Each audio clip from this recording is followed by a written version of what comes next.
Namaskar and welcome to a webinar series on COVID-induced rural distress. Today's webinar is the third in the series and will focus on rebooting rural economy policy perspective. Quick introductions for our new participants. I am Vinay Kumar and I represent Transforming Rural India Foundation, an organization that mobilizes the dynamics and processes of Bazaar Samaj Sarkar, the community, the state and the market to create a deep and durable impact on the multi-dimensional nature of poverty in the poorest 1 lakh villages of India. Sanjeev Fansalkar is my co-host and he leads Vikas Anvesh Foundation, a research organization working at the grassroots for sustainable impact. Welcome, Sanjeev. Hello, thank you. This webinar series is being organized in partnership with Village Square, which is an effort to galvanize national discourse on rural India by bringing stories of the villages, their successes, angst, and dreams. Our first webinar was on COVID-induced rural distress, role of the citizen, and the second one on rebooting rural economy, grassroots perspective. What we are going to hear today is on rebooting rural economy, more from a policy perspective. And we are extremely fortunate to have some of the best minds of the country to share their views on different aspects of rural economy. And I'm delighted to welcome Usha Thorat. She is the former Deputy Governor at Reserve Bank of India and was my senior colleague when I was in RBI for the first 10 years of my work life. So welcome, ma'am. Thank you. Thank you. Pravesh Sharma, co-founder and CEO, Kamatan Farm Tech Private Limited. Welcome, Pravesh. Sure. R.S. Sodhi, Managing Director, Gujarat Milk Marketing Federation, popularly known as AMUL. Welcome, Mr. Sodhi. Hello, how are you, everybody? Yeah. Avinash, Paranjape, founder and trustee, the National Smallholder Poultry Development Trust. Welcome, Avinash. Thank you. Namaste. And finally, Mr. Vijay Mahajan, who is the director at Rajiv Gandhi Institute of Contemporary Studies, who has very graciously also agreed to moderate today's session. So just to mention, everybody. Welcome, Mr. Mahajan. So we'll have this session for about an hour and a half. After the speakers have finished speaking, we will have time for questions, some of the questions that we have already received in advance and some that we will receive during the course of the webinar. So over to you, Vijay Mahajan. Thank you. Thank you, Sanjeev Fansalkar and Vinay for organizing this. Thank you, Village Square, and of course, all the participants. May I request the people who are attending to, while they are welcome to use the chat, but not use it to just say, hello, I'm so-and-so. I think it keeps coming on the screen and is a bit distracting. If all 297 of you start doing that, we'll spend a lot of time looking at that. So may I begin by the sequence I plan to take is to start first with an overview of the macroeconomic situation and particularly the rural macroeconomic situation and the financial sector implications of that. So I'll request Usha to start with that. After that, we will go to Pravesh for an overview on the situation in agriculture. It's what it's going to do to employment, to incomes, to poverty, and also I've already been in touch with him over the last whole month. He has some very concrete suggestions. I request all of us to also give specific suggestions for the thing. Then we go to Dr. Sodhi to specifically talk about the dairy sector. But just before this conference started, I was complimenting him for the amazing logistics chain that AMUL has maintained throughout this crisis. And so there may be lessons beyond the dairy sector from the NDTV AMUL experience. Then we go on to Avinash. Avinash has done many, many things, but these days, two of his great interests are poultry, because he's also on the National Smallholder Poultry Development Trust, which works all over India with small producers, and he's been working for a longer period on water. So I'll request Avinash to cover those. And then finally, I will come in to talk about the non-farm sector, such as it is in the rural areas, but also the urban informal sector, because of the fact that a lot of the urban informal workers are actually rural migrant workers, who many of whom have come back. Many others will come back in the next 2-3 weeks as the lockdown restrictions lift up more.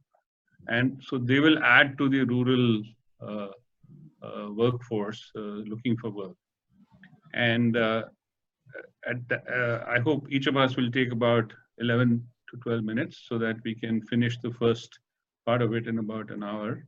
And then we keep it open to the audience for about half an hour of questions and answers. So Usha, may I request you to start, please? Thank you so much. So thank you very much, Vijay, and good afternoon, everyone who's on this webinar. Vijay, I thought we are going to do a couple of minutes in the beginning and then coming back for a more detailed thing, or you want us to straight away do 10 minutes? Okay. Usha, do your full 10 minutes, but okay, during the Q&A, I think we'll all get a chance to come back again. Okay. So I guess, you know, the world has never seen anything like this before. Not even 100 years ago, when, you know, 50 million people died in the Spanish flu. Things were very, very different then. You know, you didn't have aeroplanes, and you didn't have automobiles, and you didn't have this kind of global integration. But still, the flu did spread across the world. And in India itself, 10 to 12 million people died. Today, COVID-19 is obviously inflicting huge and rising human costs worldwide. And the measures, and there is no cure available, and there's no vaccine available. And lockdown is not something that actually is going to destroy the virus. Lockdown is something that is probably government's time to do enough of testing and isolating and quarantining, and then doing their best to see how they can minimize the deaths on account of COVID. So as we stand today, there are bound to be spikes, there are bound to be you know, recurrences, but the impact of COVID is obviously not just on the health of people. It is on fundamentally on their livelihoods, on their opportunities. And for a country like India, with a huge segment of the population self-employed in the informal sector, daily wage earners, migrant workers, it's all clearly whether one is going to have a greater impact on the lives of these people on account of COVID, or on the account of the down, or on the account of the economic outcomes of this lockdown. The IMF authority has come out with their projection, their estimates on April 14th, that the global economy is projected to contract by $9 trillion. This is the GDP of Japan and Germany combined, a negative 3% in 2020, much worse than the 2008-9 crisis. So in a baseline scenario, they say that assuming that pandemic fades away in the second half of 2020, and it's very difficult to even assume that will happen, and the containment efforts are gradually unwound, the global economy is projected to rebound by 5.8% as economic activity normalizes.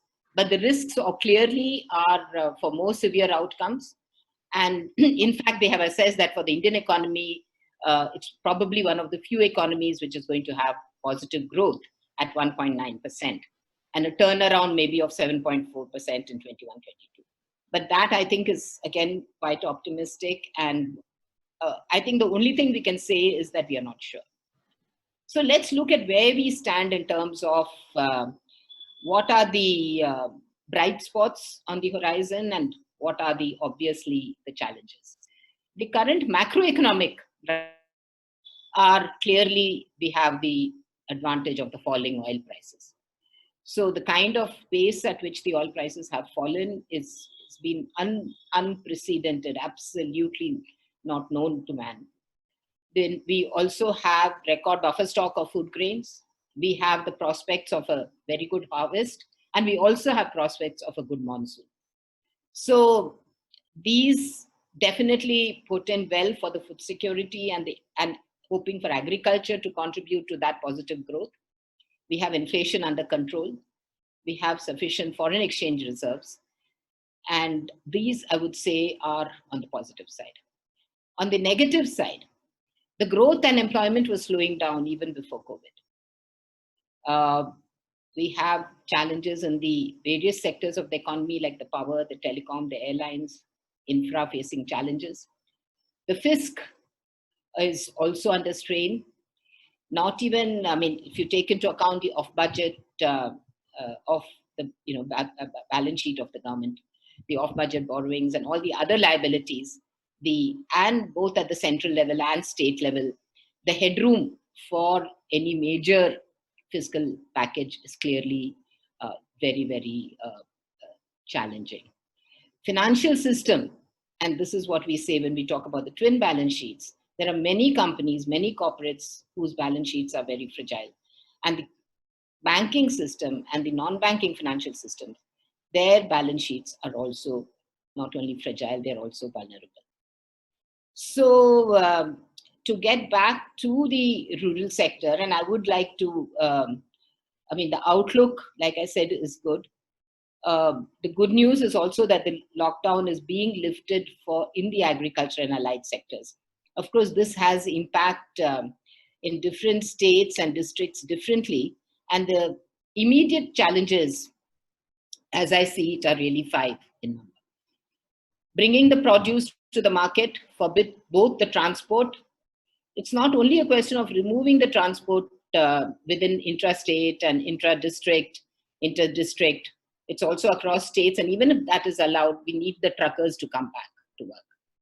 I read somewhere that 75% of the truckers have just refused to come back to work. So we just need to get the transport going.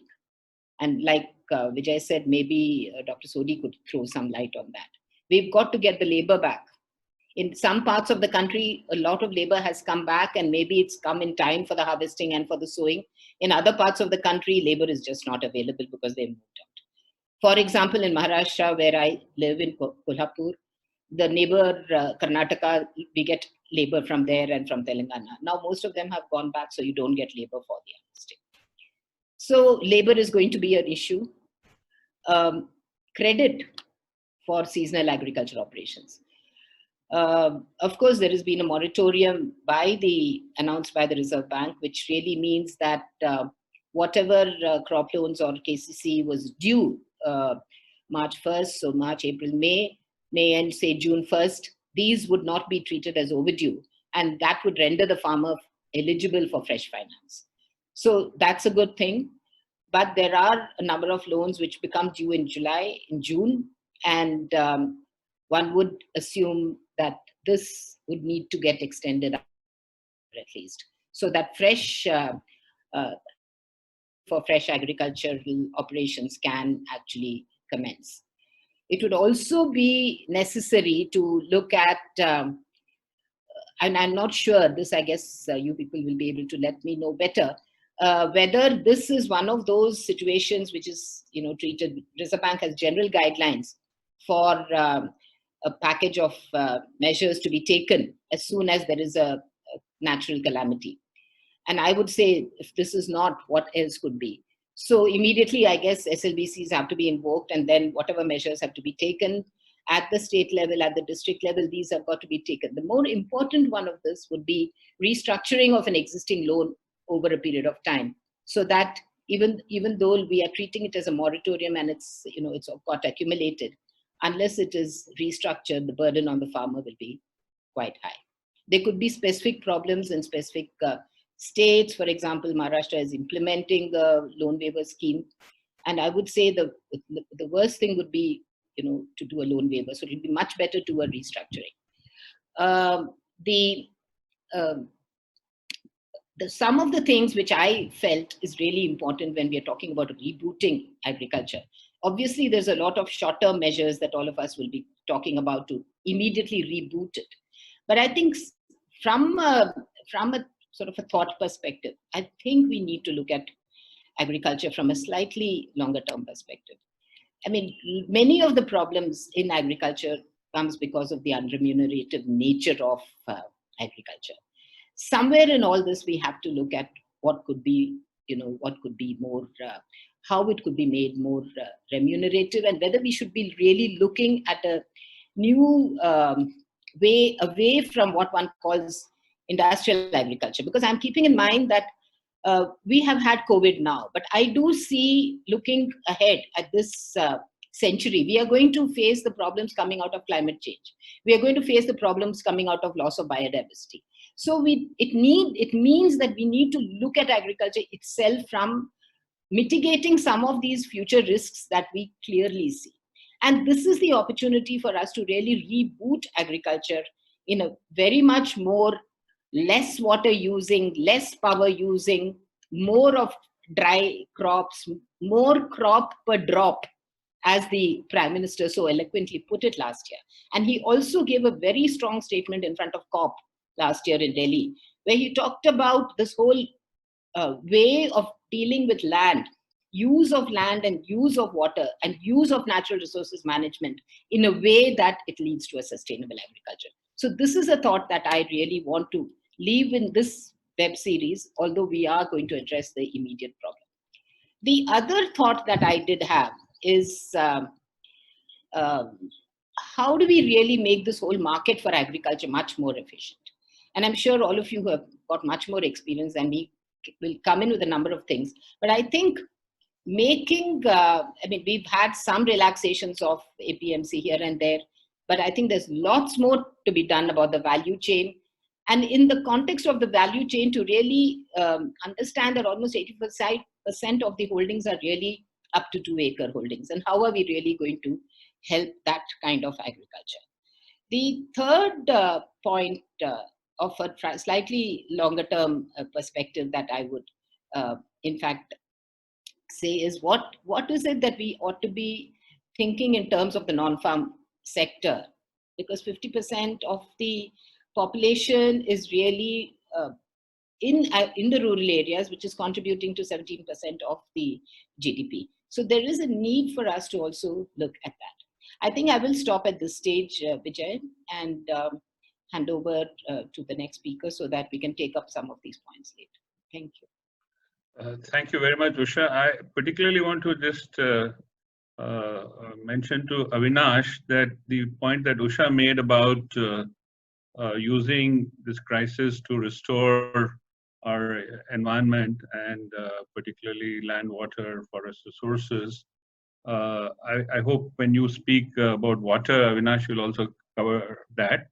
On the issue of restoring efficiency in agriculture, of course, we have Pravesh immediately. Over to Pravesh. Thanks, Vijay. And of course, always such a pleasure to listen to Usha ji with her panoramic understanding of the whole macroeconomic and especially the financial situation. So I will try and limit my inputs on the agricultural part of the rural economy context, though I will try and go a little beyond agriculture into the larger rural economy potential. So what we've essentially seen in the last month now, we are just over 30 days into the lockdown, is something totally unprecedented, which some people have compared the situation in parts to demonetization. I would humbly suggest that this is far beyond demonetization, because at least during the demonetization episode, economic activity per se did not stop. What we have now is a complete cessation, barring a few public services and some essential services. All employment, all income, and all investments have completely stopped. So actually, we don't have a template to deal with a situation like this, which is why I think we are all grappling with these ideas on creating some sort of a pathway to the return to normalcy.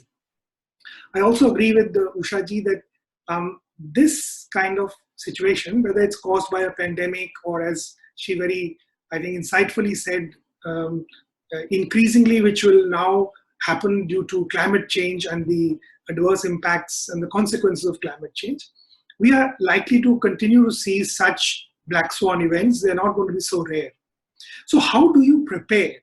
And I think this is a very good opportunity for India to double down and sort of refocus on its basics. Now, you began, Vijay, by complimenting Mr. Sodhi that even during this lockdown, the milk value chain has more or less functioned, at least the organized milk value chains have functioned normally. And certainly, I think the organized milk sector, especially the cooperative sector, deserves a lot of credit. But may I also point out that the far bigger unorganized fruit and vegetable sector has also continued to function. It's quite amazing that despite the severity of the lockdown, prices of onion in metros like Delhi and Mumbai, which just for a short burst of excess rain end up touching 100 rupees a kilo, have not gone up inordinately. Of course, we know the demand is depressed, bulk demand from restaurants, etc., is depressed, but supply has continued unabated from the beginning of the lockdown. If anything, it's smoother now. Every vegetable, seasonal, exotic, in this season, Delhi gets a lot of tomato from the south. It's been coming uninterruptedly. All your colored capsicum, all your broccoli is coming from, the Nilgiris. It's, arriving every day in Delhi. So what I'm trying to say is that despite Hero Honda factory, there's no Hero Honda, the Honda factory or the Hero factory or the Maruti factory being shut down, the farm factory has not shut down. Despite no, support from a policy context, nobody's thought of how to keep these farms and dairies going, but they have kept going. In the first part of the lockdown, states like Madhya Pradesh and northern Maharashtra, they typically harvest their chana and wheat a little earlier than northern India. The harvesting of wheat continued despite severe shortage of labor, despite a lot of challenges, especially in the first 10 days that combined harvesters face. So what I think the lesson that I am deriving from this is that you have a very resilient enterprise base, which is your farm enterprise base, run by these owner managers of these farms, which I believe that form the bedrock of your entire agricultural economy. And though everybody accepts they still employ 48% of the labor, they support something like 2/3 of the population of India, they are basically sharing around 15-16% of the GDP. So here is an opportunity to really use this thriving, to revive even a huge modern enterprise like Bajaj Auto. We all heard the MD speak on a business channel some days ago, and he was virtually saying that even if I could produce motorcycles, who's going to buy them? But a farmer is not facing this question, because one of the things that is continued to be in demand and will continue to be in demand is food and food products. So here is a ready-made production base, and here is a ready-made market for that production. All that we need to do is to perhaps put in some package of policy support to make sure that these enterprises are able to achieve their full potential as units of production, employment, and income. So I'm going to very briefly talk of 5 specific interventions which I believe could really spur this whole revival of the rural economy, led primarily by agriculture. So first, let's I think, put aside and address the problem of those marginal farmers and agricultural labor, which obviously will need something like a safety net to survive, who do not have farm size lots which could be productively invested in. So something like 1/3, I would say today, of the farms in India are essentially unviable from the investment point of view because they are so tiny, these holdings. There is some subsistence production for the home consumption, but mostly these people are dependent on wage labor. For this section, I believe that NREGA should be the primary instrument to be used. It should be liberally funded. And I dare to enter into Ushaji's terrain and say, this is one area where printed money should be just made available. We should blindly follow Keynes. We should make them dig holes and fill them up if necessary. I don't think we need to fill them up with mud. I'm associated with a group which has calculated that if from the 1st of May to the 31st of July, NREGA is used to generate saplings, we could generate 30 million, that's 3 crore saplings between 1st of May and the 31st July. And those saplings then could be planted in August and September when the monsoon is receding, and we would have a huge green dividend coming out of this entire episode. So number one, NREGA should be used for the most vulnerable households who do not have productive assets like land or cattle to invest in. That taken care of, we now come to the productive part of agriculture where the farms could be invested in. And as we all know, and you've spent your life addressing this issue, how do we get capital to these people? Given the situation of banks, which Ushaji described, given the current situation of NBFCs, which of late had emerged as significant lenders in the agri space, I believe that today we don't have time for this experimentation. The government needs to get finance into the hands of farmers directly through the primary agricultural cooperative societies, through commercial banks, through a special line of credit, through the Kisan credit cards. Whatever means are available should be used to put money into the hands of farmers so that we have one of the biggest Kharif programs going into the next season. Let's not forget that the rural areas are going to see an influx of surplus labor, because I think it's very clear that the migrant labor, which has been temporarily halted in urban areas, there is enough pressure building up, and it's evident that sooner or later they are going to be bussed back into their home districts. So now, in an already over surplus labor situation, we are going to have a further infusion of labor. And the only way that these people can be productively absorbed is a combination of NREGA expansion and increased investments on the farm. And that's going to make it possible to use this labor for productive employment and investment and production. The third part of this is that we've talked for a number of years about Make in India for the world, but limited that to the industrial and the service sectors. I think that this COVID emergency, and I call it an emergency, should drive us to add agriculture to this, to look at the world as a market and not just India. We all understand that the severity of COVID is far greater in regions like Europe. Increasingly, Northern America is emerging as a major site of this pandemic. And I believe that there is a huge opportunity for India to tap the world food market as a supplier. And I think that over the next 2 years, India should use this opportunity to massively upgrade its agriculture. And a lot of work needs to be done. I'm not suggesting that after the Kharif season, we'll become big exporters of paddy or pulses. There's a lot of work which needs to be done on technology, on meeting standards, on controlling residue levels, but we can get into that. But if you start today, by the third season, that is to say by Rabi 2021, India could actually be a very major player in the world food export market. The fourth point which I'd like to make is the larger rural infrastructure point. Again, this is an area where the surplus labor, which is now going back to the villages, could be productively employed. It's not going to be possible to revive real estate, which is the major absorption of the migrant labor that comes to the cities. It's going to take a while before construction revives. It's going to take a while before tourism revives. It's going to take a while before our whole restaurant and that whole low-grade service industry revives. So this labor is likely to remain in the villages for at least the next 18 to 24 months.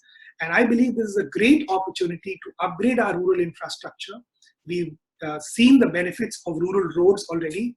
I believe the time has come to now replicate this into things like rural go-downs, into building schools, into building ICDS centers, and most importantly, into building the physical health infrastructure, which does not exist in most parts of central and northern India. The south, as you know, has done a much better job of this. But if you look at the majority of states in the Hindi heartland and going well into the east, this physical infrastructure of primary health centers, district sub-health centers, these do not exist. So I think this is a great opportunity to use this labor using public money. And I go on insisting, this is not the time for PPP or trying to attract private investment. This will have to be public-led investment.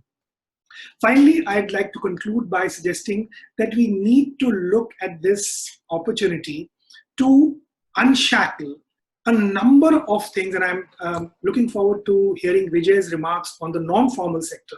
And I'm not going to talk about that, but I want to flag it that our blocked value chains in the handloom sector, in the handicraft sector, in the small ruminant sector, all these off-farm sectors could offer huge employment and income potential if the proper policy package is created. So I'm going to stop here and look forward to listening to the other panelists and maybe responding to some questions at the end. Thank you, Vijay, for the opportunity. Thank you very much, Pravesh. Indeed, there are already some questions for both you and Usha appearing on the Q&A, sign below. So if you feel inclined to answer them online, you're welcome. But of course, we'll have a Q&A session. Let me immediately move on to Mr. Sodhi, the Managing Director of AMUL. Yeah, thank you, Vijay. I'll be speaking on this rebooting rural economy policy perspective, especially with respect to animal husbandry or more of dairy. And that too also today, because still we do not know what is the impact of whatever corona impact on rural economy, food, or the full economy as the things progress. But I can only say gradually things are looking up. All today is always better than the yesterday. I can only say, as far as our dairy sector is concerned or the food sector is concerned. Already, Sodhi Saab, can you be a bit louder, Sodhi Saab? There's some request for people from people. Okay, is it okay? Can you hear me properly? Is it okay, Vijayji? Hello. Yes, I can hear you. Okay, sir. Okay.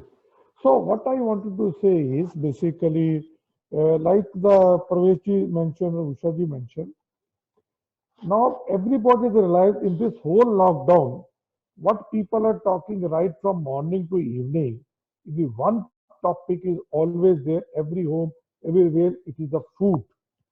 And I think besides the warrior which we are talking about, the doctors, nurses, administration, the police, I feel farmers have also proved that they are the warriors.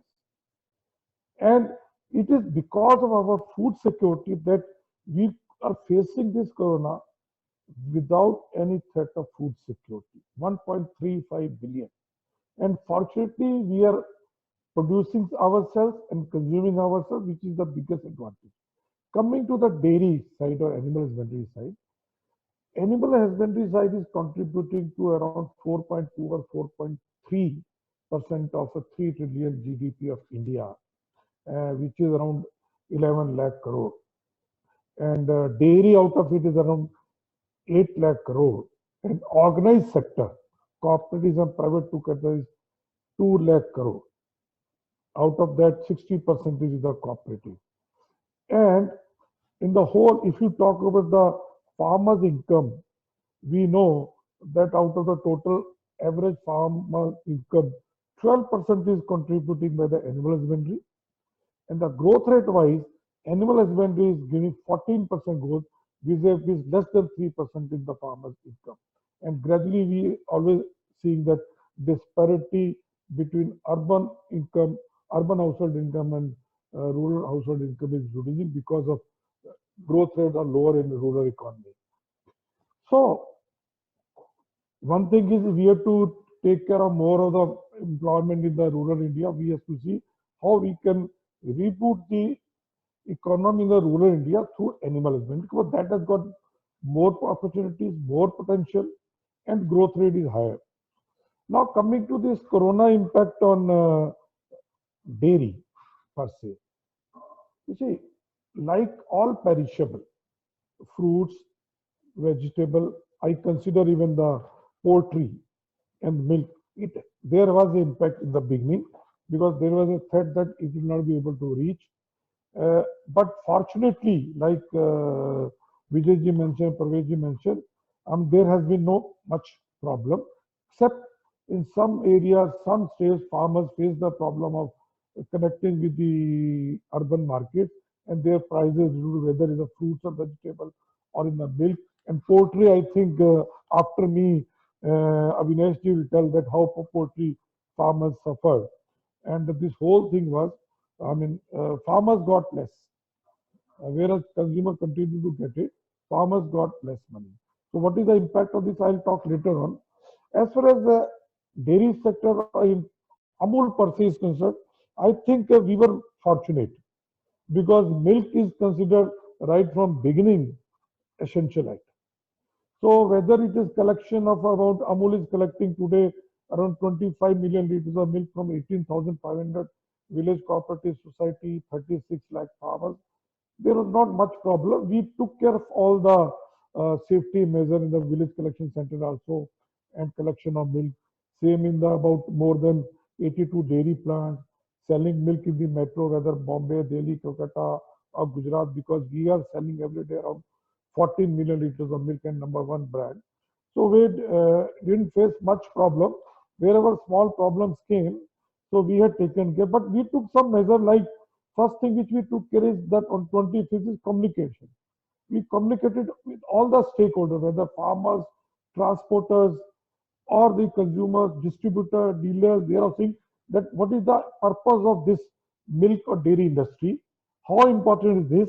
And you are not only doing your job, you are working for the national cause. And we realize that everybody has come forward and given much more than our expectation. We are not tell anybody. No doubt, everybody was given more incentive. We on 25th we announced incentives for everybody, whether we are given more wages for the workers or people who are coming in the plants or the field force or the C&F or loading and unloading or the transporter. Everybody was giving 15 to 30% more because it is called hardship, and hardship incentive needs to be given, and that really worked very well. And I can tell you what learning we have got out of this, whatever today, because which will be used in the future is, first thing is that it is very important to learn trust of all the stakeholders. It's not only the farmers in case of cooperative who are the owner or the consumer, but also the supply chain partner, transporter, distributor, loader, packaging material suppliers, machinery suppliers, because they are also under hardship. So we took care of everybody. So nobody is under distress or they are out of job. Then is for future, that is also true for any FMCG or any food company or for any other thing, is one has to keep the eggs in different baskets. You have to go from multitasking, multi-production facilities, multi-products, catering not only to the HoReCa segment or one segment, catering to multi-segments also, and also most important, multi-distribution channel. You can't depend on only a modern format or e-commerce or the general trade or the heat. We tried to use like ice cream distribution channel was like idle. So we use the ice cream distribution channel for our dairy or the fresh products. So these were the some learnings which we had. Now coming to the what is going to happen after Corona. Whatever I'm talking about today, things may change. First thing I feel after Corona, consumption of perishable fruits, vegetable, dairy, poultry will increase. Whatever we are saying it is reaching, but still there are pockets where it is not reaching. Still, like Horeca restaurant, which is 15% of total perishable consumption, is not buying. Similarly, the daily wages people, their wages have reduced. People are not earning, so the consumption of perishable are reduced considerably. So you will see immediately after Corona, when economy settles down, consumption will increase because there has not been much increase in the prices of perishable. So, but production will decline. The reason is simple. First thing is farmers have not got good price for the perishable. I give you example of dairy. Lot of people in this will be from Maharashtra, UP or Haryana. In cow milk prices in Maharashtra before Corona was 32. And their private sector or unorganized sector is a major player. Somehow cooperatives are not very aggressive or very organized there. Prices reduced to 20 rupees and there were no buyers. We started getting phone calls directly from the farmers having 20, 30, 40, 50 cows that, sir, we are, throwing away milk. Can you collect it? Wherever possible, we are gone, but where we don't have infrastructure, so we have to refuse it. So, same we heard about vegetables or fruits also. I heard in the Ajadpur Mandi, only 25 to 30% apples are arriving. So, we are getting it because demand has reduced, but farmers are getting 20 to 50% lower price, where are unorganized sectors. So, what will the impact is production will reduce because farmer is going to invest less in the production of perishable. I think after me, Mr. Avinash will tell. When farmers got 10 rupees, 20 rupees kg for the broiler chicks, he'll not go for more chicks. So you will see the chicken price will double, mutton price will double, egg prices will double after 2-3 months. So I expect minimum 2-digit inflation after 3 or 6 months in the perishable. So what are the recommendation for this short term and long term? I think short term, as soon as it is, we have to see how to boost the production of perishable or the food. So first thing is you have to see how to provide them, like Usha ji also mentioned, incentive in the credit. Why not interest are mentioned? Right now we should talk about AMUL or any cooperative because the small players stop collecting milk. Whether mithai shop or ice cream fellow or small dairy, we are getting 17% more milk. Punjab Verka is getting 40%. Haryana cooperative is getting 40%. Rajasthan cooperative is 30%. Even Nandini is getting 12%. Everybody is getting. So what is happening is our working capital is blocked in the inventory because surplus milk is being converted into commodities. And unfortunately, dairy is not included in the priority sector where interests are mentioned like crop loans, interests are mentioned. It is not included.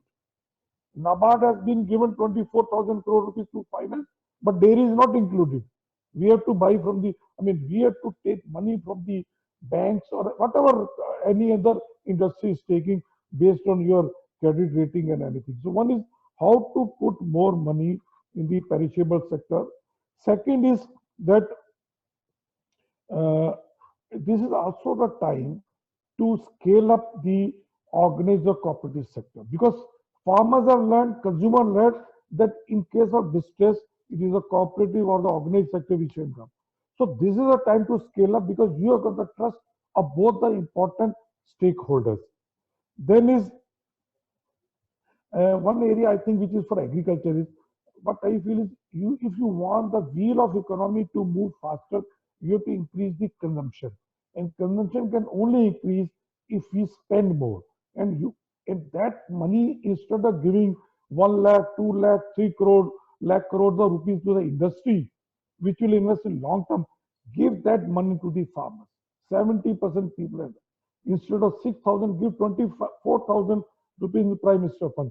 Farmers will literally spend on food, on clothes, on any education, anything, and that will improve the demand of all segments. It will increase the production.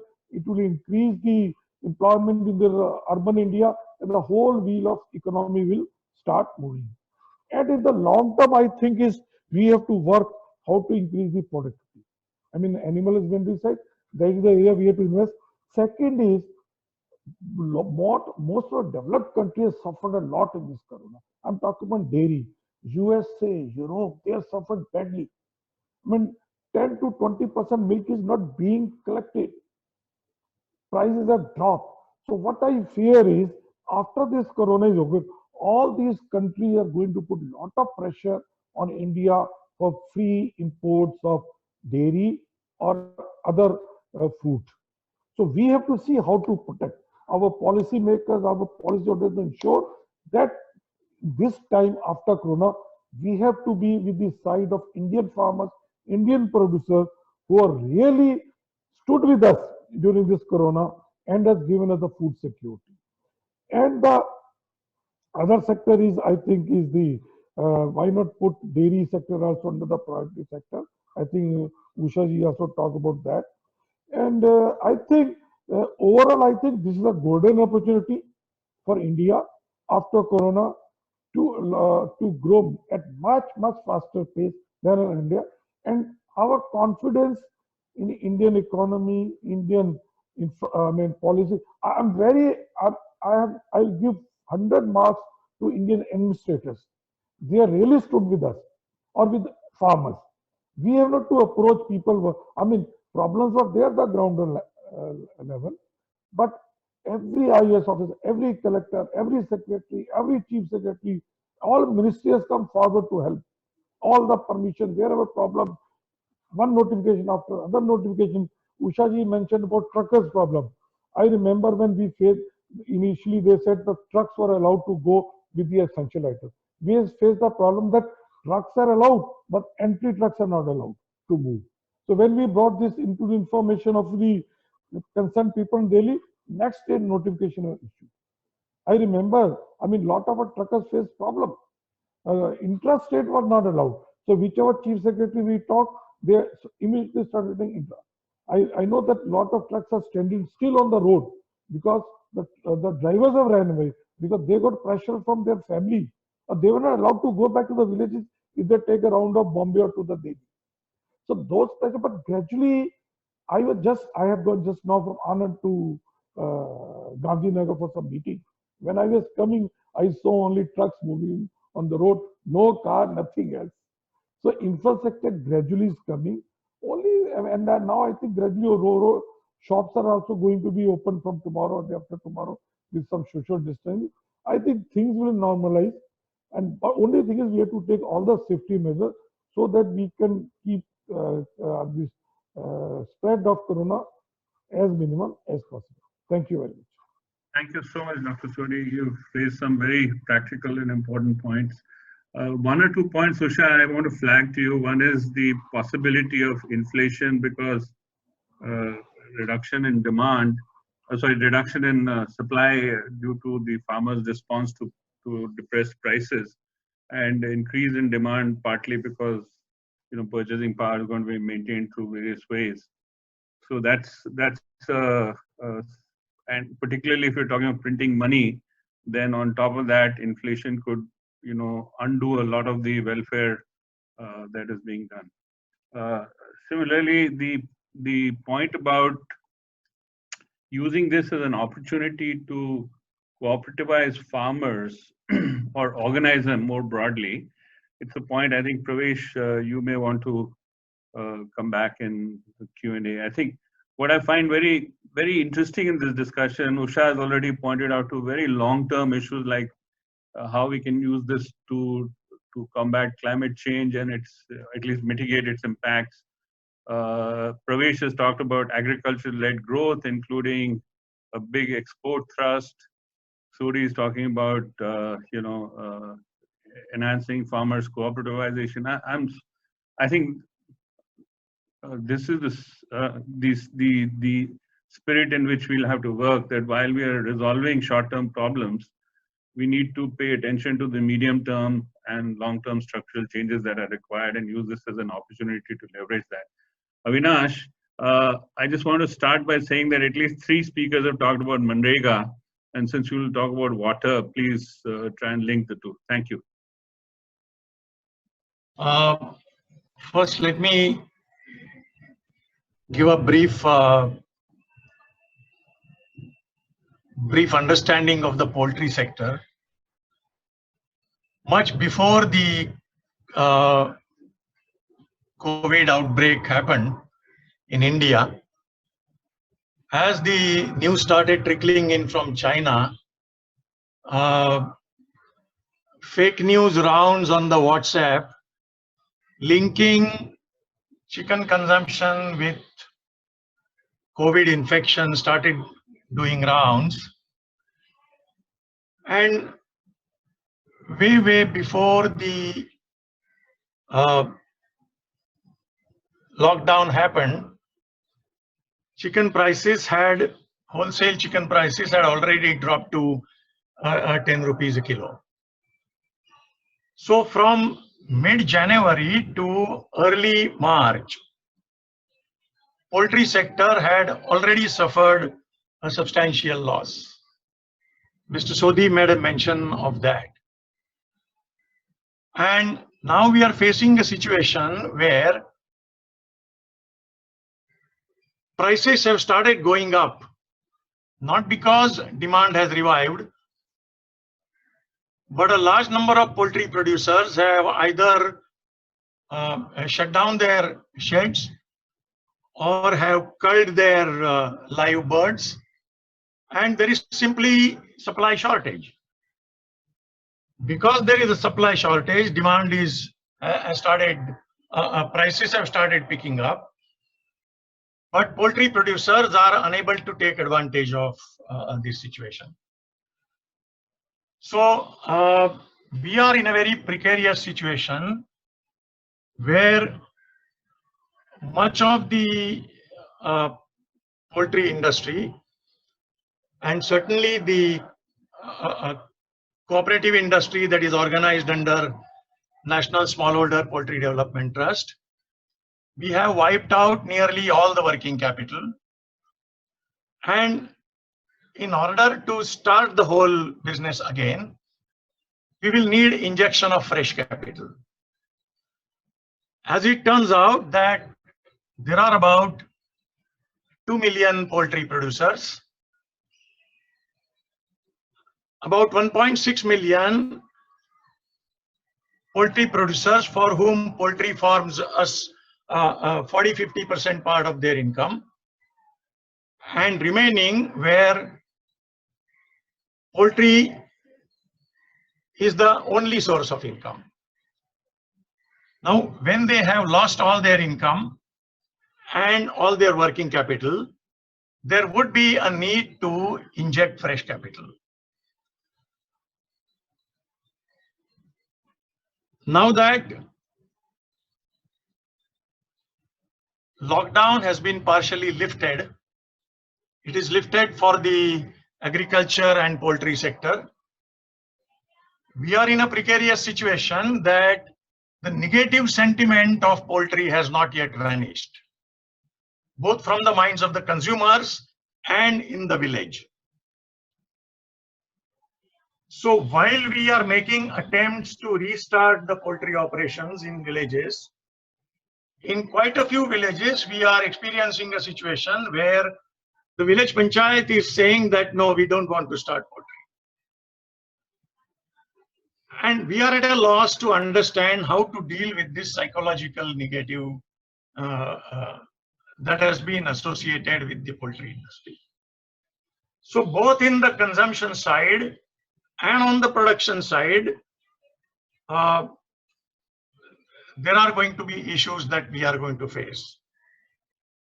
Now, even if the lockdown is removed, we are not very sure how aggressively we can restart the operations. First of all, the demand is going to be an issue because hotel and restaurant, that HoReCa segment, that constitutes about 50% of the demand for poultry products. And that is unlikely to come back to normal. So we are anticipating a situation for the next medium term. Demand for poultry products is unlikely to reach the pre-COVID levels.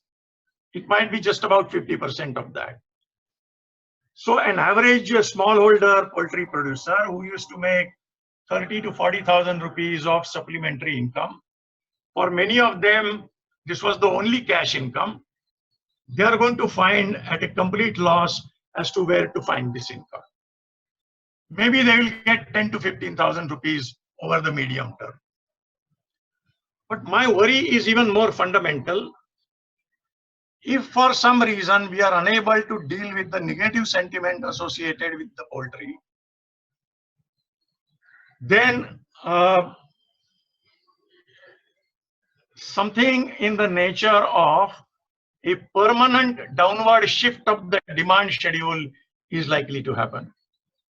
I mean, I am reminded of my intermediate microeconomics textbook, where it states that if the demand schedule shifts downwards, that means there is a change in the attitude and tastes and preferences of the consumers, then at every price point you are going to sell less. If that happens, then there is going to be a major structural change in the poultry industry. So I believe that on the policy front, a very big one-time injection of working capital is required. And that too, it is required directly in the hands of the producer companies, who in turn can restart operations and then pay their members.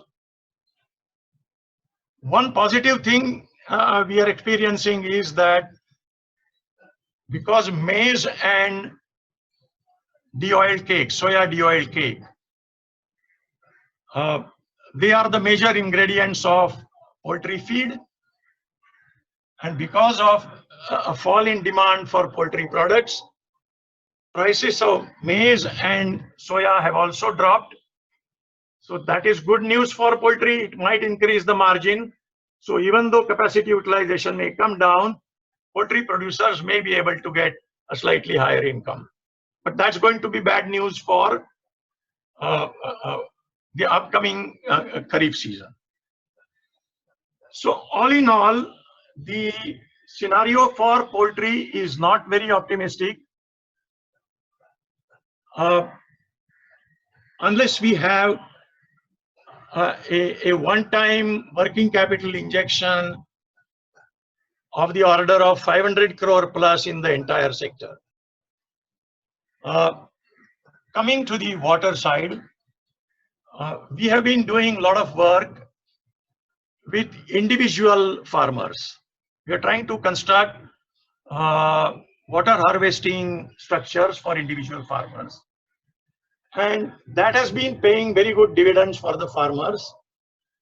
Unfortunately, in the policy framework and in the existing irrigation bureaucracy, financing of small water harvesting structures is not seen as a initiative where government funding is possible.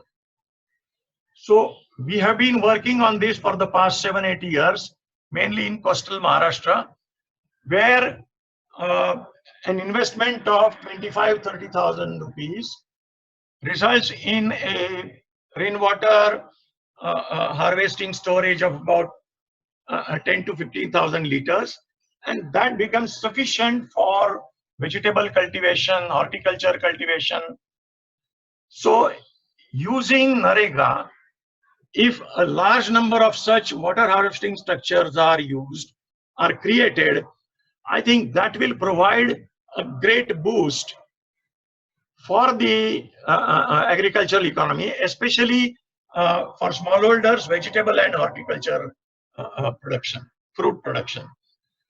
So wherever creating water harvesting structures is not a part of priority sector lending, or it is not a part of the irrigation support mechanism from the government irrigation bureaucracy, if that is made a part of the package, then using MG Narega money, a large number of water harvesting structures can be definitely created, and we can have a very long-term source available for making water available for agriculture.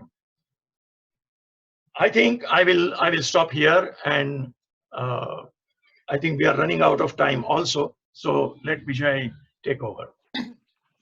Thank you very much, Avinash. I will actually, we've now run out of all the speakers' time, so I'll try and do my job a little more quickly. First of all, the non-farm sector, you know, as it is, though about a third to maybe as much as 40% of rural income comes from the non-farm sector, in terms of number of people employed who live and work in rural areas in the non-farm sector is much smaller. It's only 15-20%. There's a concept of daily commuting from rural areas to small towns, and so that becomes urban non-farm sector, urban informal sector. And of course there's migration for multiple months and so on, which is why I will also talk about the urban informal sector workers who would have come back. So the rural non-farm sector, that is, which is strictly located in rural areas, is broadly three kinds. One is small agro-processing. The second is small handicrafts and handlooms, and basically very small household industries like beadi rolling. And the third is a whole range of services, typically one or two of a kind in each village. Maybe 4 or 5 kirana shops, maybe one or two tailor shops, and one motorcycle repair, you know, so on and so forth. So now, of these three, the one which is really taken a setback, and Pravesh already alluded to it, is the one where there's really no local market, which is the handloom, handicraft, and other such products. Even beadis is an example of that, where the production may happen locally in clusters, but basically it's all meant for the outside urban market. And this is the sector which is suffering both due to logistics. It will also suffer due to, you know, demand shortfall for the next several months, maybe certainly a year. And it will suffer also because of, you know, the general disruption in the economy. The short-term solution for this is common to what we talk about the others, but let me just also talk about the other two parts. The localized agro-processing sector actually is okay. It's and it would probably, I mean, as Pravesh mentioned, the one sector which is held up is the unorganized fruits and vegetables distribution sector, which is basically, you know, also there's a significant amount of rural non-farm sector there in terms of procurement, sorting, grading, packing, transporting, and so forth. So that will quickly spring back. The larger agro-processing sector, of course, which are factories, for example, solvent extraction plants in soya or sugar mills, they will take longer, and they will also suffer from demand side infirmities. The dispersed services sector at the moment has a serious setback, but that will be one of the first to come back. In fact, kirana shops has been the third part of the economy which has broadly remained functioning, although at a lower level of you know, turnover.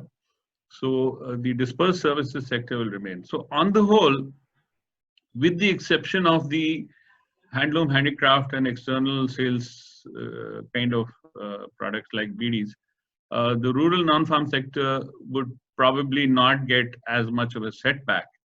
But because a lot of the urban informal sector workers have already come back to their native villages, and many more will come back in the next 2-3 weeks when the lockdown reopens, at least partially. And that may add a significant number of unemployed to the rural economy on the one side. And let's not forget that as much as a third of rural incomes was coming from migrant remittances. And so not only has one person come back from Bombay or Delhi or wherever, but the money he or she used to send has also stopped coming. So there's double trouble. And so the answer to all of this has been already mentioned, but basically May, June, July. Pravesh mentioned May and June. I would add July because the monsoon sets in quite late in significant parts of the country. Basically, we need to focus on direct benefit transfers, cash transfers for the weakest, the disabled, the aged, and so forth. Already some money has been put into the Jandan accounts of women. We need to focus on the PDS and ensure that it functions well. Usha mentioned that we started off with a very good stock of food grains, and we are likely to get a good bumper harvest. And as long as procurement and movement of food grains happens, I think the PDS making it function is the key issue. And the reports are quite different from the southern states versus the Hindi heartland. The biggest thing that we need to do is step up expenditure on Manrega.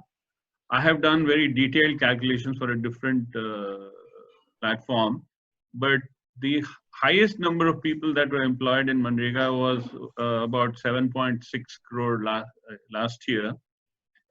And there are actually 13.3 crore job cards. Most of them, are not used all the time. But this year, I expect at least 10 crore instead of the last record of 6.7 crore job cards to get activated. So if 10 crore people have to be employed, and the finance minister has already increased the wage rate, minimum wage rate to 200 rupees, and you're talking of at least 50 days of work over, say, 3 months, that's 1,50,000 crores. And that's more than 2.5 times the 61,200 crores that was provided in the budget by the finance minister this year. So serious amount of, but the good part of it is, as Usha mentioned and Pravesh also mentioned, that this can then be used to restore the permanent productive basis of our economy. And the example that Avinash mentioned about individual farm ponds and water harvesting structure, that's not just digging holes. It is digging holes, but filling them up with water, which makes those farms much more productive. And it's the best investment. The IRRs on those investments are typically 25-30%. For the nation, it's a great investment. We have to come out with regulations which will enable Manrega money to be used at least for such investments, even in private lands. And, the point that Mr. Sodhi made, I think Usha can just pick up the phone and make a phone call at the right place. The fact that dairy is not part of the priority sector, at least for this year, needs to be completely revised, because particularly as we know in the agriculture sector, GDP as a whole, crop cultivation has been falling, and it's the allied sectors which have been growing. So really speaking, what is called agriculture and priority sector should be applicable to all allied sector, except when it is corporatized maybe. So, but May, June, July can be for these three things, for DBTs, for PDS and Manrega type of works. But starting August, I think the medium-term recovery issues start. And there I have three suggestions for the non-farm sector. First is that we should use this, even the next 2-3 months, to significantly upgrade the and train our fellow people in the sector to make the maximum use of digital communications, digital transactions, digital display. So basically, the combination of widespread smartphones and widespread mobile signal in the rural economy should be now made good use of, so that people can display their wares on the internet, they can book orders on the internet, they can receive payments on the internet. That still leaves the physical delivery logistics, but that will hopefully improve in the next few months. The second is organizing, and Mr. Sodhi already mentioned that this is a good opportunity to enhance cooperativization. But to use a more generic term, basically this is the time for producers to get more organized, and AMUL is a good example, but many other places, wherever there have been, I was listening to another webinar where Vivekanand from South Indian Fisheries Federations mentioned that the community-based organizations of fishermen were the first to swing into action for relief and rehabilitation. So wherever that is there, and we must not forget that we have a very large stock of self-help groups around the country, and many of them have got federated at a higher level. Many of them, the federations have crores of money, some of it lying in their bank deposits. All that needs to be mobilized, and more can be actually sent through that channel to revive that end of the economy. The third thing is I still expect, Usha began by telling us before the meeting that a survey by one of the organizations she's the chair of, FES, showed that as many as 80% of the migrant workers who come back to Bihar say they will go back. Now, that may be exceptionally high, but I also estimate that maybe only at best about 1/3 may stay back, a quarter to 1/3 may stay back, the rest will go back. But 1/3 is going to add 2 crore more people to the rural economy as workers and reduce remittances from 2 crore people. So unless they can get immediate productive employment, that itself will be a medium-term shock to the economy. And for that, one of the biggest enablers is credit, startup funding. And this is the time for the banking system to use both the self-help group channel as well as the Mudra loan product to significantly enhance credit. Mudra has given out nearly 19 crore loans over the last 4 years. That's, even if we assume there was a repeat loan every year, that's almost like 5 crore loans. We have only 6.6 crore non-agriculture micro enterprises in the country. So the reach of the banking system to the micro enterprise sector through SHGs and Mudra can be maximized, and this is the time for us to do that, if necessary by incentivizing banks that there shall be a government guarantee of up to a certain percentage, I would say 10% of the loan loss in such event if it happens. And so that the banks, they overcome their risk aversion in lending to this sector. One last point on financing. In a sense, because everything is risky, actually restarting these businesses, I mean, like Avinash mentioned in case of poultry, restarting these businesses with debt is a wrong idea. Debt is not the right instrument for startups. What we need is something which is missing in our nations, indeed the world's financial architecture. We need something called micro equity. We need amounts like 1 lakh, 2 lakh to be available in the form of equity, in the form of partnership finance, which means agar doob gaya to doob gaya, lekin agar munafa hua, 40%, तो उसका भी 50-50. You know, and that means that we need a new regulatory framework for microequity, and this can then build on the RBI's already approved P2P lending framework. We can have, in addition to P2P lending, we can have P2P microequity as a product, which will then bring significant amount of money which is lying as saving deposits with the middle class, with some incentives, you know, to sort of kickstart the rural economy. We'll have to think of some very unusual and new institutional sort of solutions. So with that, I would stop, and I would request Vinay and Sanjeev to share some of the questions. I've been also looking at, there are already 69 questions which have come up during the discussions, and there were, I believe, a few hundred before that. So best of luck, Vinay and Sanjeev, in summarizing those. Thank you. Thank you, Vijay, and it's been a very stimulating last 1 hour. I have a few questions that I've tried to club them together based on large number of questions that we've received. So I will probably ask a question, and then maybe Sanjeev can ask the next question, so we can go quickly.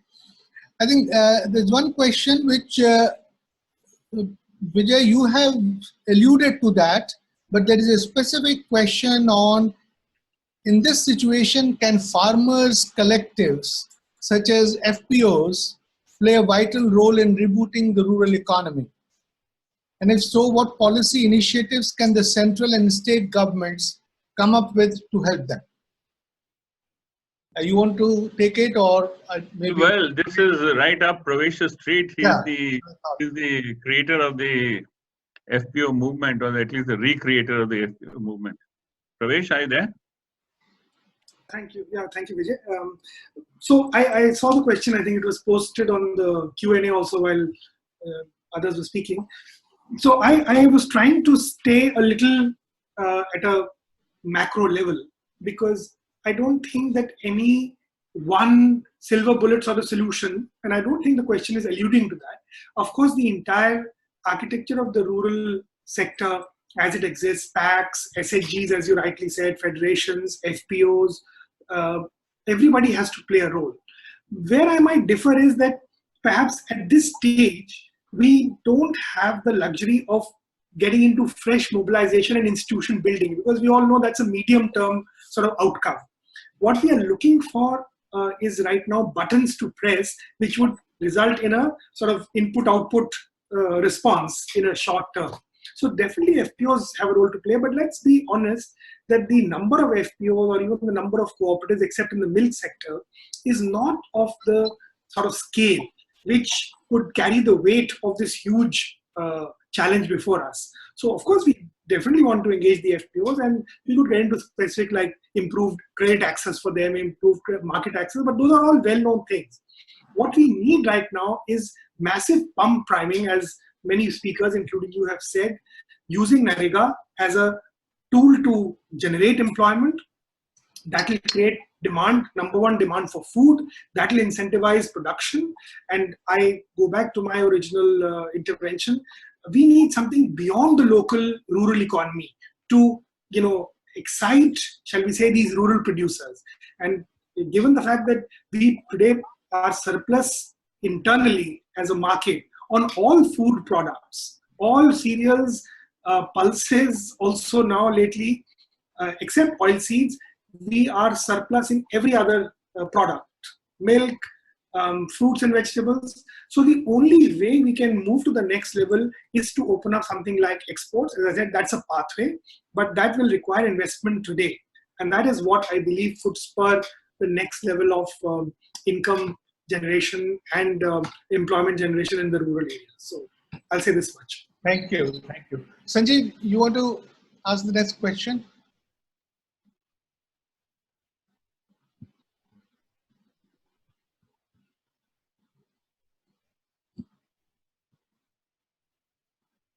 Sanjeev, are you there? Seem to be there. answer the question on inflation that Vijay raised? Usha, please go ahead. I think Sanjeev has momentarily stepped out or something. So please go ahead.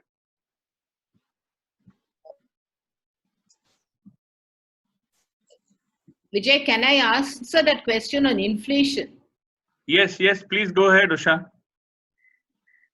Yeah, because you did raise that question, and I think it was also, the point was made by, I think, Dr. Sodhi, was it? Yeah. So my own assessment was that because of the very low oil prices and because of the sufficiency of agricultural supply, we are not going to have have inflation at that kind of sort of worrying levels, except if the demand push is expected to activate production and and not really to sort of chase too few goods. So the demand push factor for inflation, I don't see it happening, especially at a time when our entire production cycle is going down. Cost side of inflation, which usually for us it comes from the food and from the oil, and I think that is also limited. So the risks of inflation, I don't think are so high if specific items, onions and certain items can be managed well. So I think that was my kind of a take. I thought, I think Suhas there, otherwise I thought one or two more questions I'll just answer, which has come as a general, I read through all the questions and I found one thing that is kind of coming up again and again, and Vijay also alluded to, is this whole business of restarting financing for the small business sector, for agriculture, for self-employed, for the non-farm agro-processing and various kind of startups. I really like the idea of microequity. And I think it's a great idea, Vijay, to visualize the regulatory framework. In P2P lending and in various other schemes where individuals would like to, invest in certain schemes where probably they get a better return. The biggest problem is, although it may not be systemically important in terms of the total amount, the number of people who get taken for a ride by fly-by-night schemes in India, and I know. So that is the kind of safeguarding that we have to ensure. So you need to have, and this is what was discussed in the last time's budget as well, social stock exchanges, where you have a kind of vigilance or an alertness or a due diligence over the kind of people who are registering for getting such finance. One can entrust it to very well-known NGOs, but huge amount of partnership between the state governments, the civil society sector and the startups. I think it's a great idea, but I think it requires, because I always worry about the, the way that we can just take people for a ride by schemes that promise higher returns, and people are so gullible. So that is the one thought I would respond. As far as debt financing is concerned, I'm a little surprised why we still don't have any agriculture credit guarantee scheme.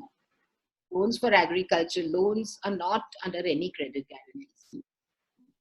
Whereas Mudra has got loans for MSME. So crop insurance is one part, but many things are not just crops. There's a lot of agriculture loaning which is not related to crops. So while we need to revamp and have another look at our crop insurance schemes, I think agricultural credit guarantee scheme and a credit enhancement scheme, if the 10,000 crores that has been given to NABARD is really, used for providing such credit enhancements, and NABARD uses also its own capital for providing these kind of credit enhancements where 100% guarantee is not given. It could be, like you said, it could be a first clause guarantee, maybe not as low as 10%, it could be slightly higher. Then you leverage the amount available with you 10 times. You can do it 10 times, or you do it 5 times or 6 times. So I think there is a opportunity here for us to look at that roadblock today, which is that risk aversion. So I feel I'll just leave that thought there because I think it needs to be developed and fleshed out quite a bit. But I think it's really important for us to, I mean, there was all the kind of credit securitization products which had come earlier. But we need to again look at this loans by NBFCs, therefore produce loans to NBFCs. The whole thing, whether we can bring it under some sort of credit. Thank you so much, Usha. This is I think this is something worthy of a side conversation, which I'll have with you by email. But let's go ahead. Sanjeev, can you just adjust the camera? We can't really see you other than your forehead. I think there's something, his connection got lost. Okay. So then Vinay, why don't you carry on? Sure. So we have just about 5 minutes left. I probably can, one question which probably has not been talked about much is, how do we engage local community institutions in rebooting the rural economy? Is there something we can talk about from a policy perspective on that? Well, may I request Dr.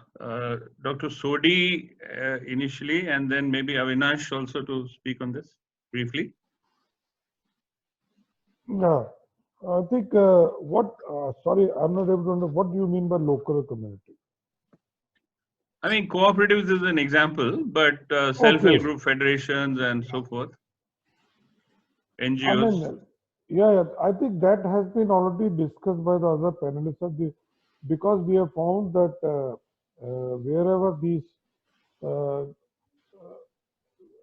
farmers' organizations are there, they are able to take care of not only the farmers but also consumers. So that is only possible, I think, is we have been talking a lot about a successful model like AMUL, other cooperatives, how to replicate, how to, but what I find is that the scale is missing, and we always expect government to do it, which is wherever government has come, it has not been successful. I think that here the local leadership needs to be developed. So first leadership. The reason for success of AMUL is selfless, dedicated political leadership and a very committed professional leadership. But that is only, you have to search, make them together and then work for it. But I feel, especially in perishable products, opportunities are more.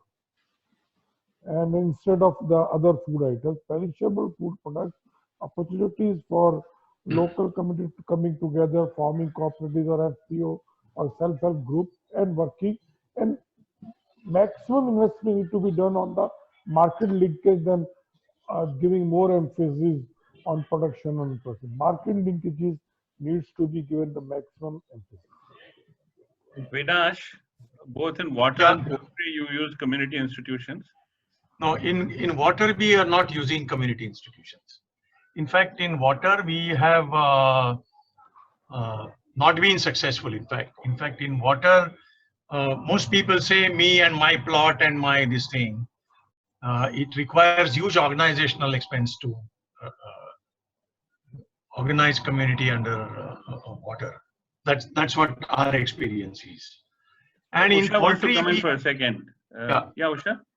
No, the entire operation of Foundation for Ecological Securities is through using local communities, Panchayati Raj institutions and totally local bodies to really deal with natural resources management, including water and land. And now there is a GIS-based platform which can actually help the communities plan for their own water shed management and their own water land and water use in a much more efficient manner, which uses satellite images and on a totally geospatial basis. So it has, and there is a tool that one can use, it's called CLART. That tool can be used for actually communities to plan their own watershed management. And I think the way to use local communities to use the local panchayats is to use the local bodies. And there are so many communities everywhere that FES is working is only through working with local communities. There's no direct intervention. So I think there's a huge potential for local institutions. All right. Okay, Avinash, let's go back to your experience in poultry. In poultry, we did a lot of work, broad-based work, not restricted to poultry. But now that poultry as such has obtained a negative connotation, I'm not sure how that can be used as an instrument of strengthening broad-based community institutions. I think now is not the time. Okay. Well, let me just, I'd already mentioned self-help group federations and self-help groups. I think that's a very large stock of community institutions which has got built up over the last 25, 30 years. And unlike the FPO system that Pravesh said is still quite thin and not very strong in most of the cases, the SHG Federation is already in its, in its mature phase. And it can deal with 50,000 to 1 lakh crores a year, no problems. So that's the kind of money that we need to weigh in for kickstarting the rural non-farm sector.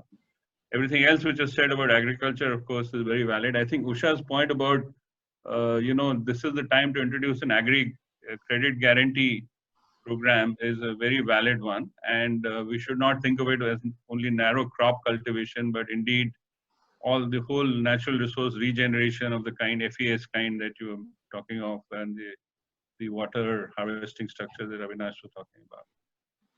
Vinay, do we wind up? Yeah, so we have kind of run out of time. It's been very, very interesting, and we want to keep going. But we have totally run out of time. I'd like to thank all our viewers, participants. Till this time, I can see 313 participants are still there for signing up for the webinars that we have been conducting. We've been extremely encouraged by your overwhelming support that we've received. We will continue to host webinars on different topics. The next webinars we are planning on are preparing to protect the flood-affected persons from COVID-19 and strengthening rural health services to combat COVID-19. And we'll very soon notify the dates and the speakers for these webinars. Please do write to us if you have any topic in mind that you would want us to host a webinar on.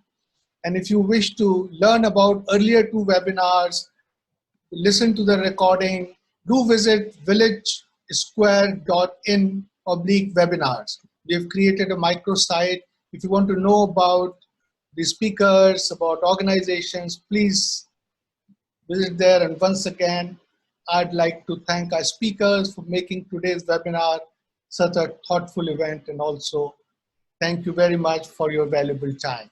Thank you. Thank you so much. Thank you. Thank you. Okay, thank you.